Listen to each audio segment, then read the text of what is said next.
Hey, it's Nathan.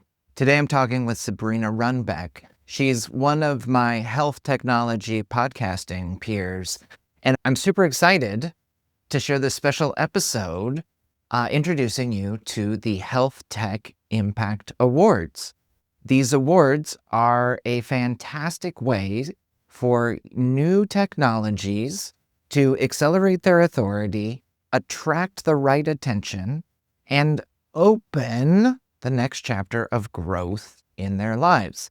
This competition and process is part about teaching founders how to align their business and their vision with how they show up best as founders, as well as give them a succinct, successful pitch that they can bring to a pitch competition game show.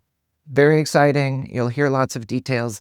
Check out healthtechImpactAwards.com to learn more about the awards and to submit your applications, to submit your startup to be a part of the competition. A few of the lucky winners will actually get to come talk with me here on the Tech Glow Up as a perk for their successful competition.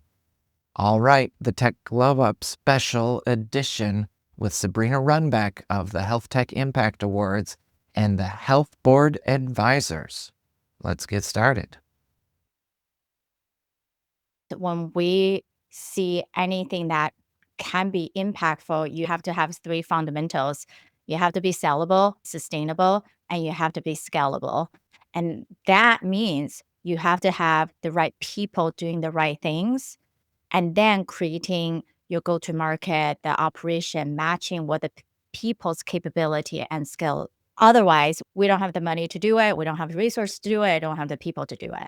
So I believe the biggest takeaway is stop doing things backwards. All right, let's get into it. Today, I have the pleasure to talk with Sabrina Runbeck, co-founder of Pulse Point Path, the Health Tech Impact Awards, Chief Strategy Officer at the Health Board. Sabrina, it's great to talk with you. I can't wait to dive in more to how you are supporting founders and other people with big ideas succeed faster and build businesses with actual value. Thanks for joining me on the Tech Glow Up today. Yes, I think that all of us have amazing stories and build something meaningful, but it's hard to express that, to connect the value to what they created. That's why you've been doing well. I launched my podcast show 5 years ago. It's getting the right people to show up confidently, being truly the niche thought leader that they are. So then whatever product services that they're creating or organization that they're leading no longer feels like a burden that they have to push, but it's already embody that, absorbing the right people along with them to champion their work. Can you talk about how the Health Tech Impact Awards, these founders understand their core value and tell stories that make a difference for their business? Yeah, for the past few years, we've been seeing a lot of applicants, both from me being a venture partner and on the judging panel. We're often seeing people using everything very transient.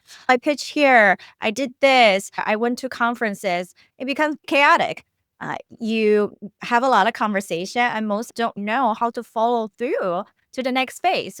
They do all these top of the funnel, capturing the initial interest, but then what happens to the rest of the work, right? As you're building a company, not a side project. That's why when we start launching the Impact Award, it's not just about a award that we are giving to people, but actually through the different steps of the process, teaching people how to show up. Of course, number one, you submit. It's free application. It's also a way that we give back and something that between the Tech Glow Up, the Providers Edge podcast, and others, we wanted to support you guys. We wanted to sharing the best of the technology that can help us age better, reduce disease progression, diagnose faster, develop med tech, women's health, mental health, all these things. It's very exciting right now.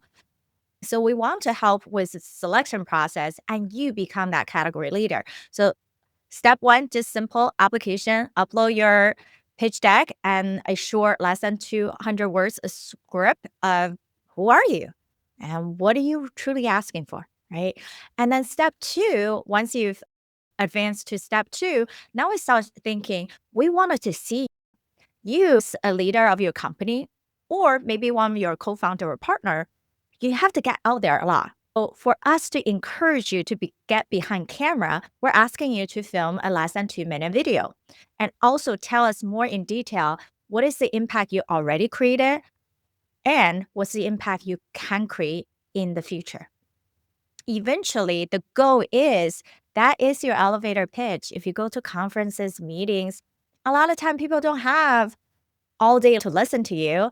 The saddest thing is when I have a founder on a call with me and they go to a 10-minute story background. You're wasting your precious online real estate. Have not even get to the core of what you're solving, what have you done for traction, all those amazing things, if you're just all over the place with your story. So this is really helping you guys and also force you, if you've never done this before, to get out there to truly shine. Step three, after you pass step two, we start building a voting system. That is a way that you can share with your email list, your social media, not only get people to vote for you, but also a great re-engagement tool. We're giving you a reason to connect with other people. Perhaps you got lost touch from the conferences or the investors that you build relationship, but they are waiting for your next milestone, right? You can continue to build those relationships, warm up to that, to show, hey, see what I did, how we're progressing, right? And then we bring you together to refine your pitch. So when you are the final six on stage as a fun game show in front of investors, system leaders, that you are prepared. And so it's a step-by-step process to help you shine, speak the right language with the right people so you can actually share the value you truly can create, the biggest impact that we know you are trying to achieve.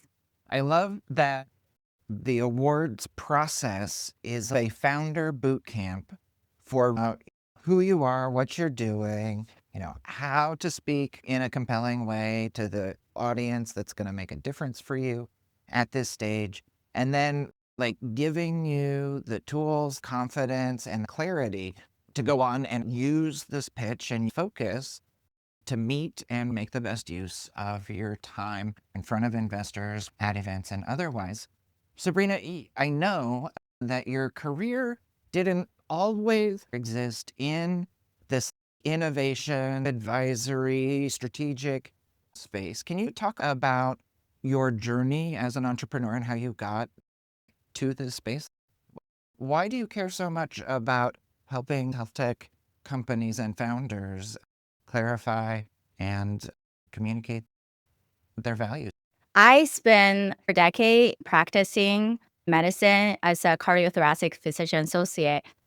And now it felt like a career pivot. We're just changing my operating room. I used to be operating only on patients, and now we're operating on health tech companies, fixing what can be the predictor for scalability and sustainability without collapsing on execution.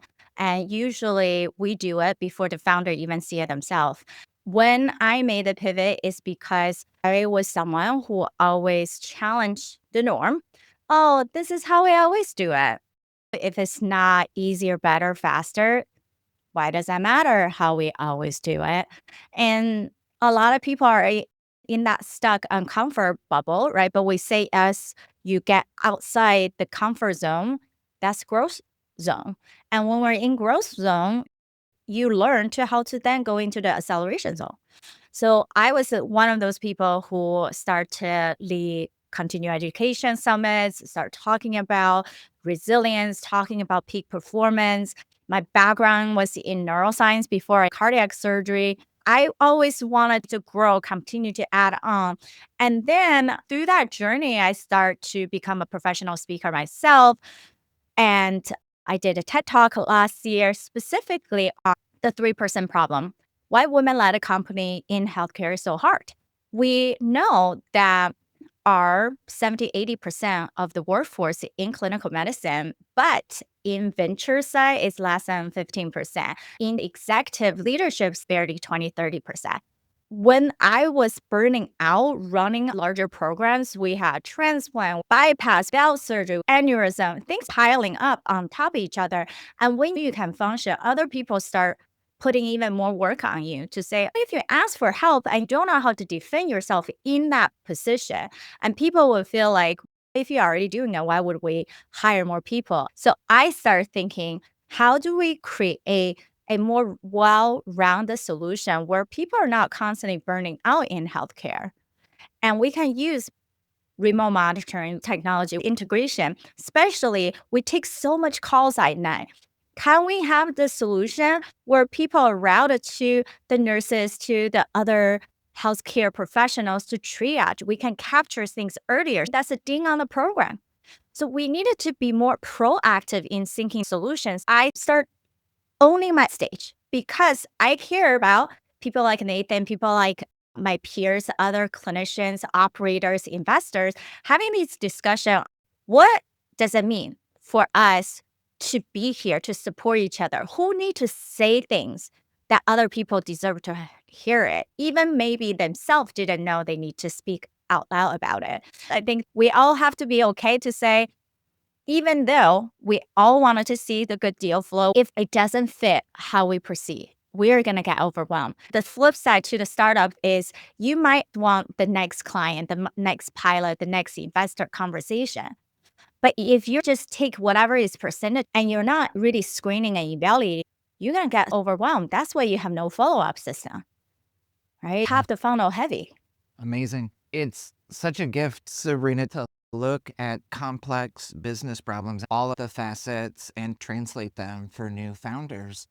How do you help founders build insights and really learn from their customers so that they can craft those right messages? Yeah, I think first we do self-reflection because people get what I call the first day effect. They get super excited of any opportunity coming or the people, and they feel like, oh, Sabrina, I can plug into something like CVS, go for the laboratories. I can also go after the private practice, but I'm a realist, right? I'm a strategist. I can look at your possibility and give you an order of who to tackle first, because otherwise you don't have the money, the energy, and then the people to even execute. So we always say, let's start with you. Who are you as an individual? There are 5 level of assessment that we use to see how your body communicate, how your psychological profile is actually supporting you into the sage brain where it's sabotaging you.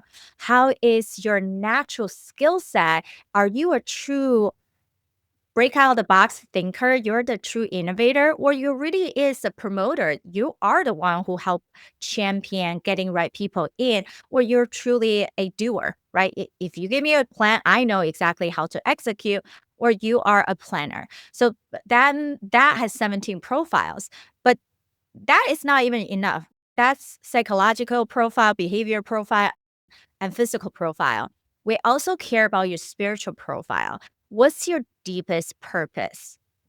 Is your deepest purpose and meaning for being here on earth aligned with the company's value, the company's drive and mission?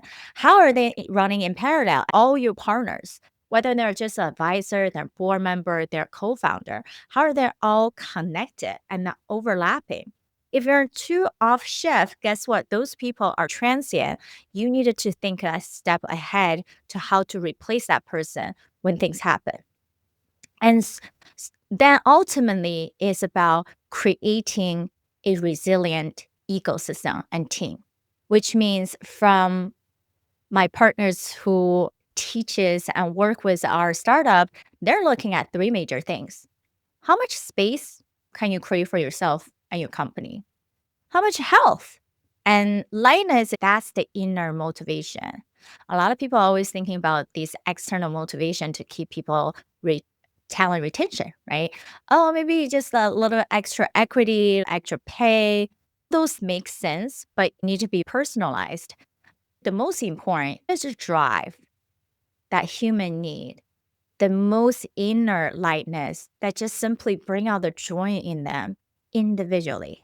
And if we don't know how to connect all three together for all the leaders and the entire company, then you have no space to grow. Sustainability means if you have everything the same, can you withstand the economic ups and downs? Sabrina, I love this. On the Tech Glow Up, we often talk having a great idea is just the first part of a founder's journey. Understanding yourself, how you thrive, what drives you, and having that awareness for your team and clients is hard work that makes a difference. I love that you keep this on how you show up and deliver value for investors. From the beginning of your day to the end, you're aligned with yourself, your values, and your company. If you're giving 110%, you want it to be worth it for everybody involved. How do you find those people? Once we understand ourselves, of course, it's easier to identify others. And that's when we can dive a little deeper. I do a sales matrix for every company to evaluate their ICP. Level 1 people, they don't know they have a problem. So why educate the market? People just really need to be educated. They don't understand us. That means you're talking to the wrong people to start with, right? And level 2 is that people know when they're bothering them, but it's not enough of a point. I think level 3 people are curious. And they're like, oh, okay, there's a better way. There's a better solution. That's cool. Let me see what's possible out there. And then level 4 people is, oh, I'm comparing. Okay. I'm start feeling a little bit of pain, right? I can see this is not what I want. 5 adds urgency and trust. That means you are in conversation. You have engagement activities. You did workshop, met at events. You have something that people have continued to grow the touch point, and you also create urgency for people, right? That urgency is also when we say your type of people you're engaged with and your solution need to match. Your solution has to present as something that's a must have. I have to have now, not something annoying problem, right? Thank you, Sabrina. Some ways you help founders pick through the potential of their own products and how you can guide that to actual stories that resonate and get things done, how you integrate into systems that grow. We've been talking a lot about the Health Tech Impact Awards. Can you quickly tell how can people participate? What are the timelines? Where should they go? How can people learn more and get involved? You have just over a month to nominate yourself. Step 1 deadline is due on March 1st at midnight Pacific time. And you can go to healthtechimpactaward.com. We have 6 categories. You can pick multiple categories. For example, one of them is a device that are minimum paying, smaller way to do a pap smear, right? And then because it's a considered medical device, and as well as a diagnostic, so you can pick both category. And because women's health is one of the thing listed, you can pick a women's health too, right? So there's diagnostic, digital health, medical device, biotech, mental health, and women's health. And those are really the big 6 major categories that a lot of our venture partners are looking for. We're excited to be in this space. And especially for some of the earlier stage founders, we will accept applicants as long as you have a minimum viable product. And best if you start having early users, because we want to see how are you actually creating impact. How are you actually creating impact? There's always a question you should be asking, no matter the stage you have in innovation, especially with today's trends. The name of the show is The Tech Glow Up, and I use glow up, a transformation or rebirth, to talk about short-term audacious goals. What's the big goal driving everything you do in the next 6 months? For us, it's all about promoting more clinicians to become advisor, executive, and investors in these early stage startup because we don't want to wait for larger hospital system, bigger VCs to make that decision. We can actually help to bridge, give them the trust, give them the champion. It's a lot more powerful to have a group of clinicians that have look at the solution, vet it, and they're across the country, right? Across the globe, than just one or two medical experts on your board. Because we all know every single practice also function a little bit differently. So if you're that well adapted into the workflow, then of course it's much easier for you to get that next level of funding once we bridge you to that early stage and connect you with our venture partners. My mission, just like my TED Talk, is all about how do we bring in the right people in the earlier part of your product development, getting you having the right conversation and not just spread your net too wide and get overwhelmed. And also through that process, getting more women to start leading, to start having more conversation. That's not something that we learn in school. We don't even learn billing. I think I had a 1 hour class when I was finishing my training on just simply coding your charts, a different level of how much you consider billable, because we're not focused on the business side of medicine. And versus the chiropractic, the dentist, they actually do have a bit more training because most of them are running almost like a private practice. Insurance doesn't pay as much versus the medical community, we start shifting. A lot more of us start wanting to get their business degrees, getting into what entrepreneurship really means because we're shifting to that payment plan where it is patient driven. They're willing to pay out of pocket for some of these wellness and early detection options because waiting for all that to get approved, they were waiting for a long time. So we definitely see this shift in healthcare of more patient driven product based and services and out of pocket, right? These are telemedicine and urgent solutions. We're really excited for clinicians to play a part in that. We are all about uniting these experts, especially if you have more than 10 years of expertise. We would love to bring you in our health board advisor ecosystem to shine. If you don't have board system to vet them across the board, then you really don't know if they are sellable, scalable, or sustainable. Let us do the work.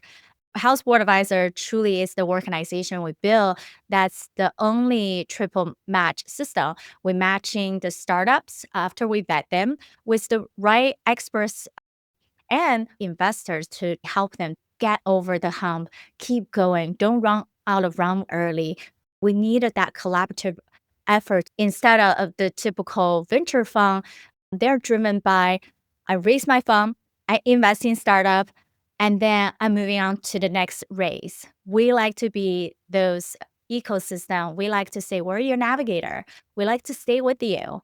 And it's not just giving you the money and good luck. We'll help you grow, get to the next phase, and continue to work together. My goodness.